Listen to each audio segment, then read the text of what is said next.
Yeah, just to iterate, this is not.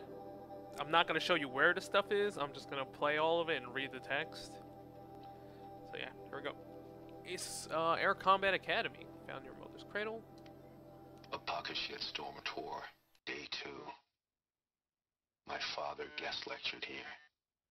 A 300-level military history course on the age of human air power. Might as well have been teaching medieval siege tactics. I was 8 when he died. Hi, Ma. You brought me here once to see Baba teach. I didn't know it at the time, but the class was something like out of the 20th century. He stood behind a lectern in a real space lecture hall, raising his unamplified voice to be heard by flesh and blood cadets seated in plastic chairs. This being 45 or 46, our air forces must have been 60 to 70% automated, but the academy was still old school, literally. I suppose the quaintness of the setting fit the subject he was teaching. The age of human air power, 1909, the question mark, question mark, question mark. The cadets probably thought the question marks were wishful thinking, or willful ignorance. From their perspective, the era of the human pilot was already over. But not for Baba. I can still see the medals he kept in that drawer in the bedroom. The inscriptions in Sanskrit. Touch the sky with glory, you said one meant. Even as a Commodore in the IAF, he kept flying. He still remembered what it was like to sit in the cockpit with his hand on the stick and his finger on a trigger. And that's how he died. June 5th, 2048. At the funeral, some Metallurgic International rep said we should be proud he died defending free markets. Even then I knew that was a lie. He died defending M. Int's claim on a tantalum mine. That's what he died for. And why stop the truth-telling there? Really, he died because M. Int wasn't yet rich enough to afford a fully automated fleet. Because it wasn't cost-effective to upgrade a military surplus razor wing with improved electronics warfare gear. He died because human combat pilots were just as obsolete as the crates they put him in, and just as expendable. When he spiraled into the jungle, our family crashed with him. For weeks he couldn't get out of bed, and then came the hospital. Me staying with neighbors. Even after he recovered, even when you said all the right things and promised we'd be okay, I didn't believe it. Something had broken between us. I felt like an orphan, and nothing seemed to matter anymore. Which is how I lived for the next 7 years, until it almost killed me. Colorado Springs. A pocket shit storm tour, day 4. It's hard to believe Metallurgic International used to be headquartered in this dreary old ziggurat. Wyatt's office was on the 2nd floor from the top. If Emmett had a policy against workplace romances, he probably wrote it. Hi, Ma. Looking back, it's almost comical how much I detested Wyatt. I hated everything about him. His lumpy face, his bad skin, his always calm voice, his out-of-style suits, and especially his stupid cowboy name. I don't care how badly you want to assimilate, there's never any excuse for naming your kid after a gunfighter. I couldn't believe you would replace my Baba, a decorated combat flyer, with a corporate drone. So I made it as hard for you as I could. I was beyond cruel. I accused you to your face of only being interested in Wyatt for his money. Called you, my own mother, a gold digger, and worse. Refused to attend the wedding. Then got myself arrested the night before just to cinch the point. Well, clinch the point. No, it is cinch the point. Damn, I was right. It took me years to understand the obvious. Of course you married him for his money. For my sake, not yours. Before Wyatt, the job you were working didn't even cover food and rent. When you didn't get overtime, we slipped deeper into debt or went hungry. You literally couldn't afford to spend time at home, let alone pay for childcare or rent a nanny bot. Meanwhile, your son was out of control, a truant and a thief. Not even out of junior high and already a drug addict. If you'd only had yourself to worry about, I think you would have politely refused Wyatt's interest. You were no stranger to hardship. Compared to what you went through getting out of Kolkata in 2037, simple poverty probably seemed like a cakewalk. You knew how to survive. But your son didn't. I was headed nowhere, at ramming speed. You married Wyatt to save me, for the stability and opportunities his money could provide. It wound up working, but not as smoothly as you hoped. Before I could be saved, I had to die first. But that's a story for the amphitheater. Explorer Museum. A pocket shit storm tour, day 3. I was 13 when I broke in and vandalized this place. Me and that kid, I think his name was Star. It was my first arrest. A real banner day for the Mahdi family. What a messed up kid I was. Hi, Ma.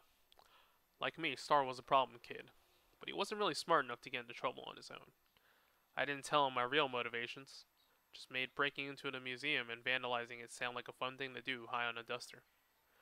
I was only 13, but my combined interest in tech and drugs had already acquainted me with the basics of hacking security systems. I used the jammer to bypass a window alarm, then I got to work. I toppled holo exhibits, smashed dioramas, yanked display panels off the walls, and smashed those too. I forgot all about Star until he yelped about flying glass. He was just standing there, holding his cheek, staring at me with big scared eyes, whining about how this was crazy and I was going to get us arrested. He was right about the rest. Getting caught was part of my plan, but wrong about the crazy. My one boy orgy of destruction wasn't some kind of drug-soaked psychotic frenzy. It was a calculated attack. Not on the museum, on Wyatt. You'd started dating Wyatt a few weeks before, and I didn't like him. I wanted him gone. When you had him over for dinner, one of the many boring things he droned on about was how he served on the board of the museum and oversaw his technology purchases. Anyway, as I was saying, Star was right to think we were going to get arrested. It went down quick. Star began screaming about how he was burning all over. And next thing I knew, I was face down in a mound of expanding foam. The police boss never even warned us. Compared to Star, I got off easy. I've never been on the business end of a microwave gun, but they say it hurts like hell. I was still picking bits of that foam out of my hair a week later, though. Fines and damages came to 18 months of basic income, so it wasn't just shame that my actions brought on the family, but financial catastrophe too. Which is why the plan backfired. I didn't push Wyatt away. I handed him a golden opportunity. He stepped in and paid the bill, and it was only another month or two before you got engaged. It's weird, but lately I've been dreaming about that night. I keep seeing the first projector I toppled, watching that hologram of a pioneer woman slew sideways and spin to the floor like a bowling pin as the emitter crashed over. Zap and a flicker, and she was gone. History shorting out. Kind of like now. I wonder if anyone will survive to build museums about us. Bridal Veil Falls. A pocket shitstorm tour, day 8. Holy crap. That glitched out lifter that crushed your arm and clavicle. Back before you met Wyatt. That was in a mine back beyond these falls. Oh, what a punk I was.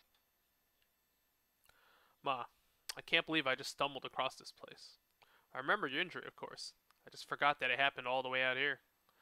This was before Wyatt, obviously, when things were really hard for us. I was 12 or 13, already smoking duster every day, and you were working at all the time, stuck on the job you convinced Metallurgical to give you after they stiffed us on the death settlement. Must have been terrible, servicing mining robots and dig tunnels for 1.5 basic. But that's how you kept us fed.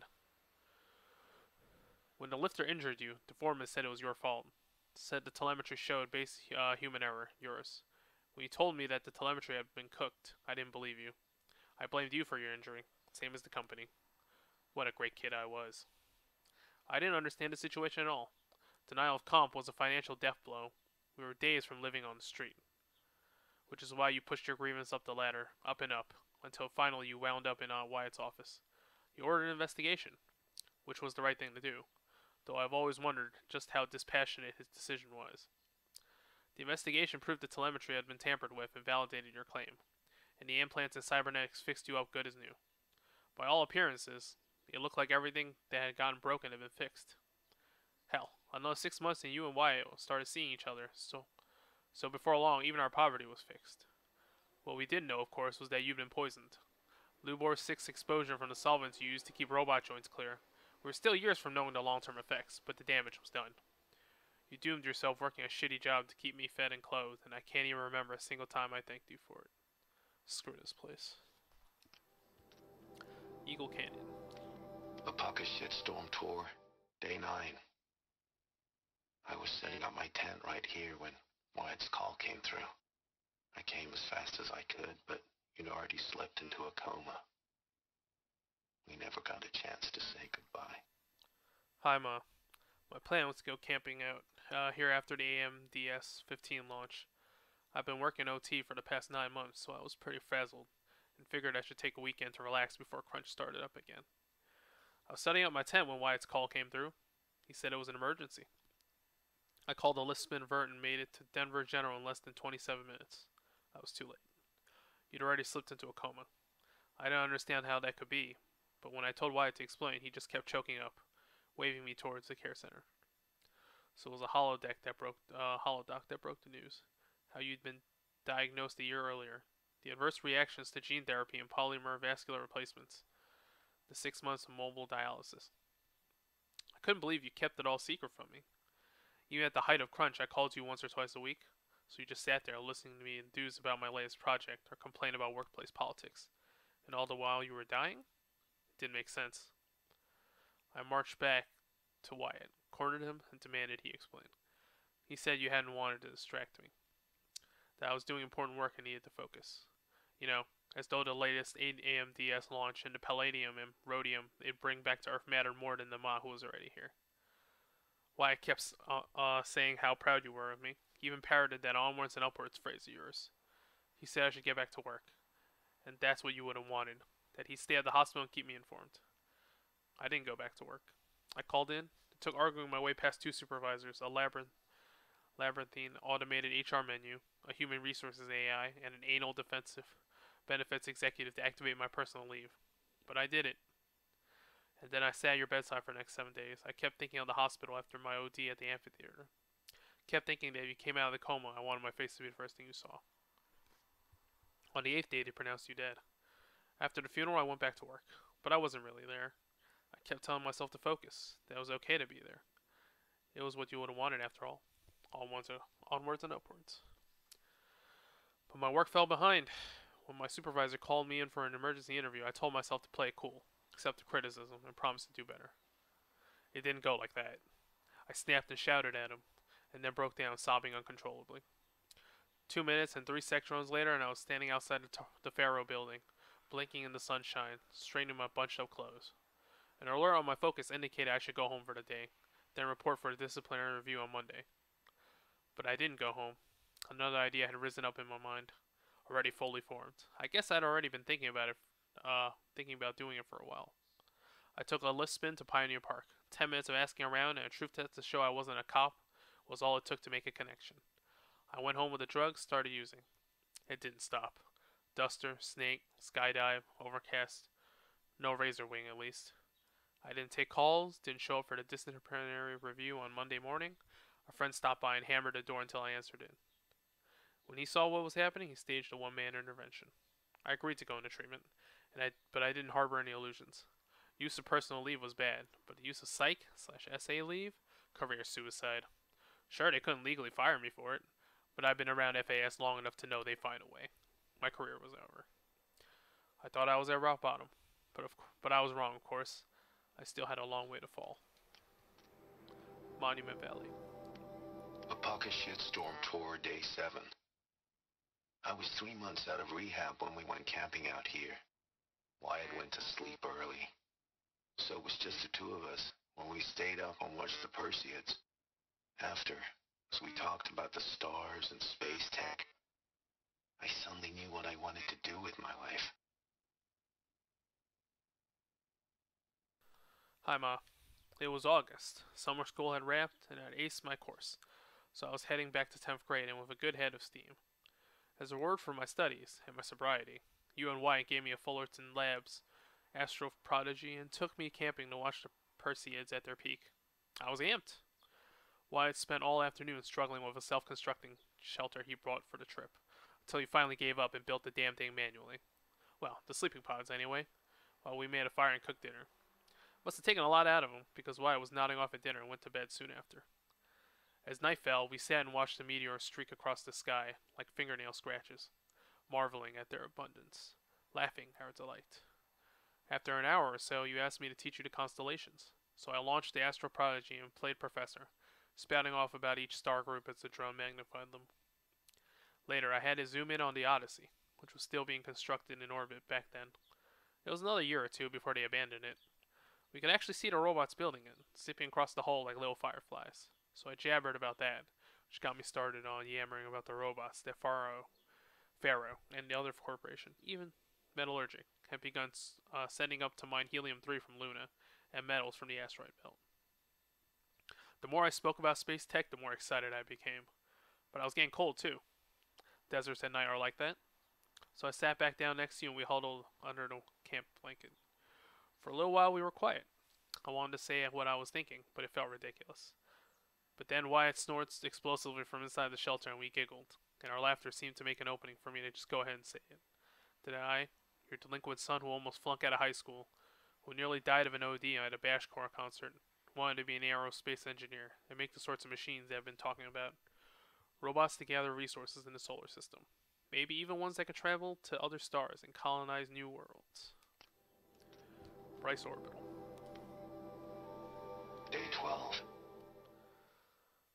As we watched the booster arc up into the night sky, riding a pillar of flame, you took my hand, squeezed it, and said, "You have written the story of our family across the stars." Hi, Ma.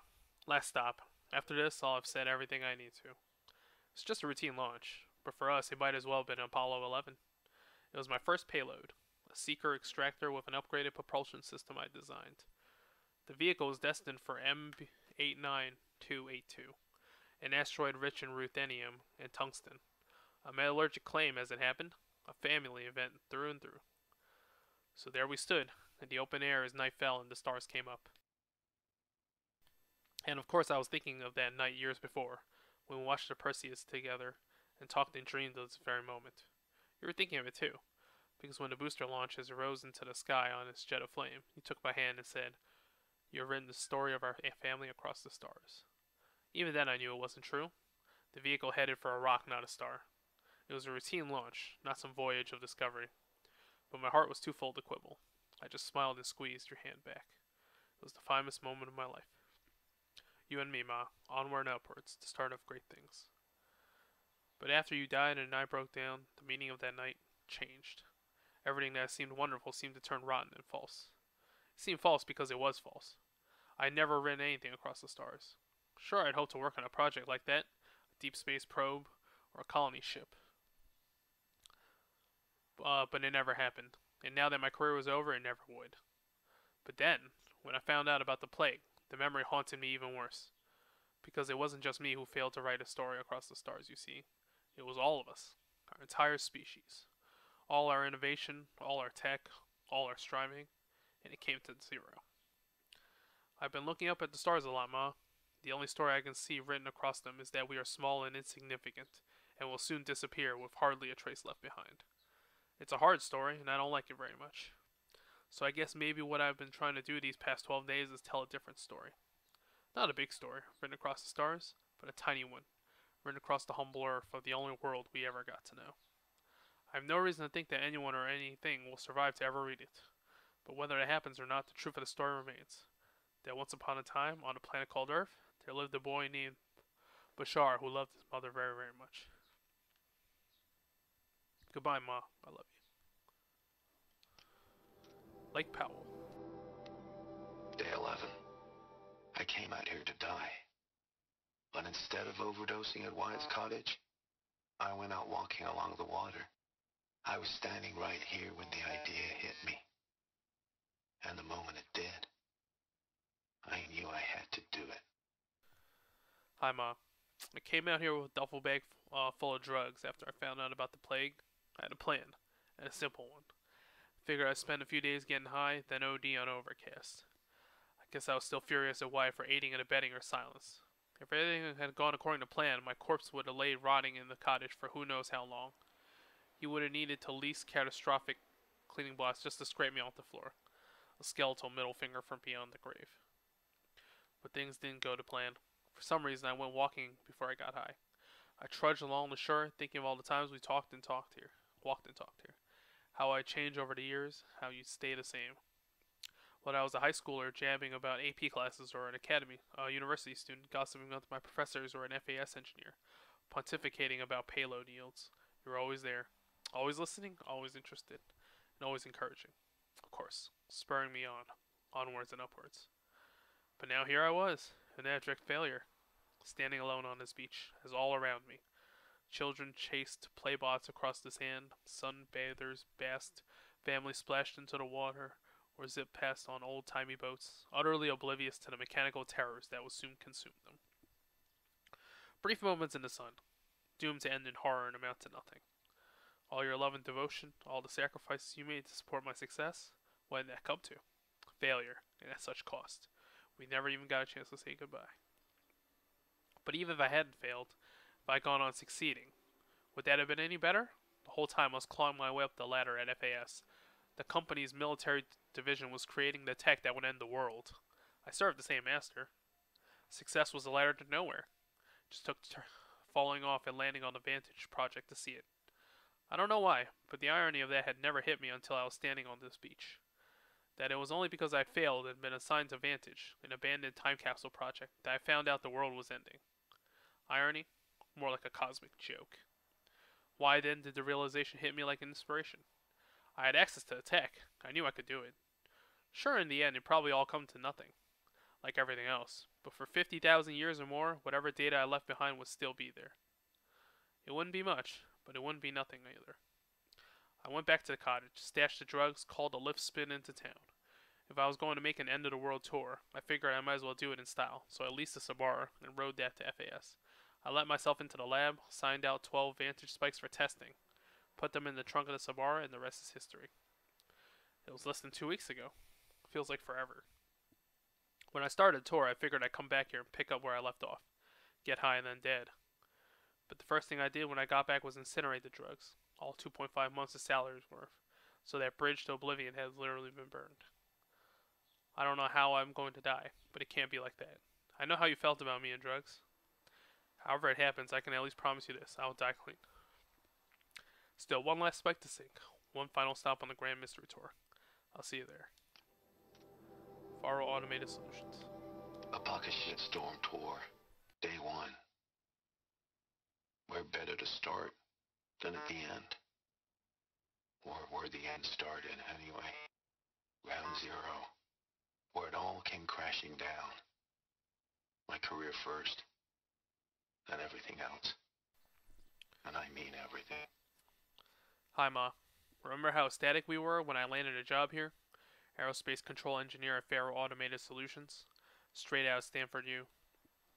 Saturday I was tossing a mortarboard. Monday I'm an employee of the biggest corporation on earth. Starting wage, 6 times basic. It was a dream come true. Yours as much as mine. When I found out I landed the gig, I waited until graduation day to tell you in person. You were so proud. You hugged me 5 minutes straight, laughing and crying at the same time, saying it over and over. Onwards and upwards, the start of great things. I thought so too. It seemed as though nothing bad would ever happen to me, to us, ever again. But bad did happen, of course. More bad than I ever knew was possible. And while I can't blame FAS for making you sick, Metallurgic gets the credit for that. I can sure as hell blame Faro for the rest. But let's talk about the Underworld later. It plays a part in the story, of course. If I hadn't found out what was coming, I wouldn't be doing this, leaving these time capsules behind. But the apocalypse isn't the story I want to tell. This is going to be about our family, about us. It's time to get going. I spent enough of my life in the shadow of this place. Got 11 more Vantage spikes in my trunk of the Subaru I rented. Some pretty good ideas for where to sink them. So let's get the hell away from this place and start sinking. Oh, they're not in order. That's kind of weird. Alright. A pocket shitstorm tour. Day 10. So here's where I learned how the world would end. My second apocalypse in a year. Looks like there's a lot of construction going on now. Why would that be? Hi, Ma. I was surprised when FAS sent me out here, and not just because the meeting was going to be held in real space. I was surprised to discover that anyone at FAS still knew I existed.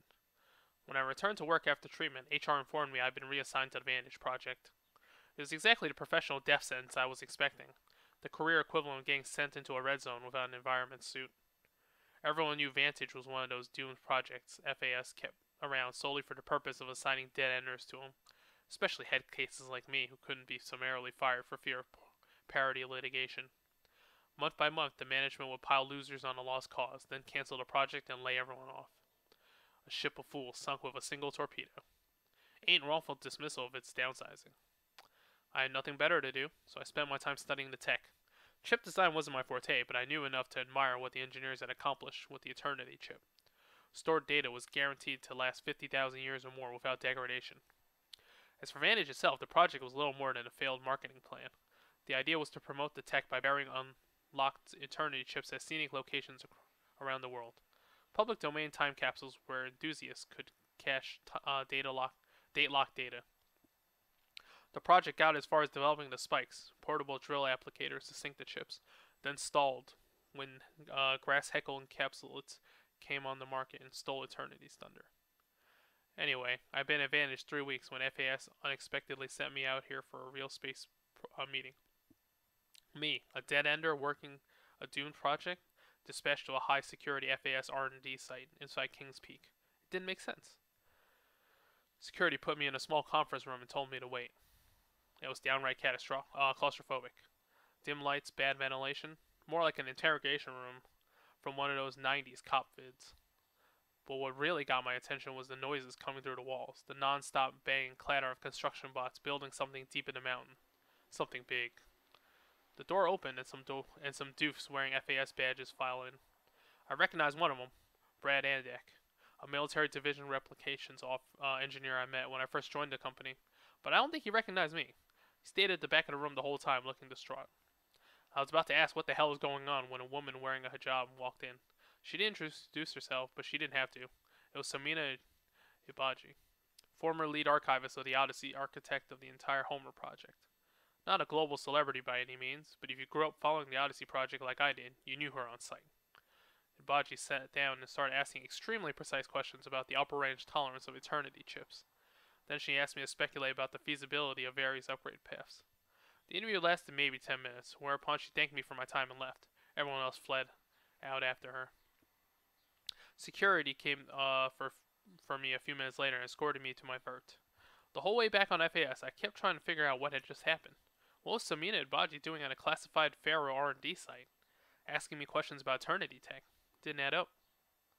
By the time I landed, I knew I wasn't going to give up until I puzzled it out. The worst thing that could happen was I'd get fired, and that was going to happen anyway. It took a couple of days of some geo work, but I got a fix on Brad Andex soon enough. He was going to a different bar every night, drinking to the point of blacking out. I shadowed him until I managed to proxy his focus and dupe his net protocols. I didn't find anything strange in his financial records or media patterns. I was starting to think I wasted my time. Then I accessed his Dreambox account and found the journal he'd been keeping the past few weeks. It was all there. How the world would end. My first thought was, well, at least my mom didn't live to see this. My second thought was that nothing mattered anymore, which made it pretty obvious I should kill myself. Sterling Melkeet Amphitheater. A pocket shitstorm tour, day 5. The gray swarms opened for turtle smash the night I OD'd here.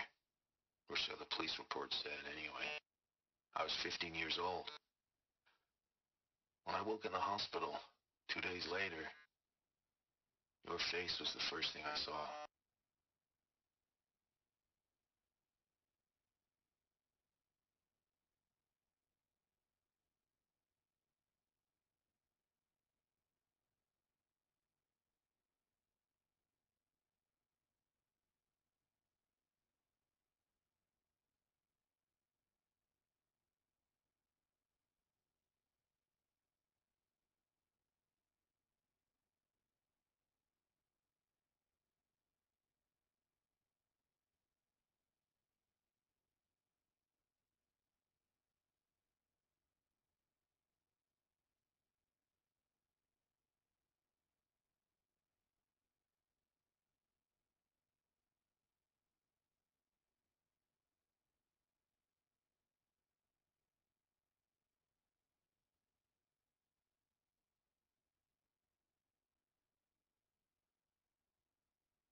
narration touched my hair. Oh, I had it muted for a second.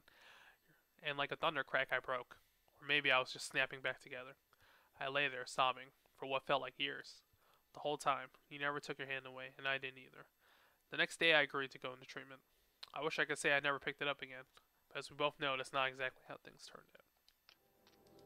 A pocket shitstorm tour, day 6. I was fresh out of rehab when we saw the metallurgist play the Hearts Wayfarers. The M in Jersey looked pretty funny. Hopefully you're sorry. Hi, Ma. So this would have been late May or early June. I was only a week or two out of rehab, still feeling pretty raw. Pretty jangly about sober life. You'd already gone toe-to-toe with Mr. Gerson, that jerk principal who tried to block my readmission. I was looking at 8 weeks of summer school to make up for all the courses I'd flunked, but I didn't mind. Without drugs, I didn't really know what to do with myself yet, so I welcomed the structure. The metallurgists were playing the Wayfarers, and as usual, Wyatt had box tickets.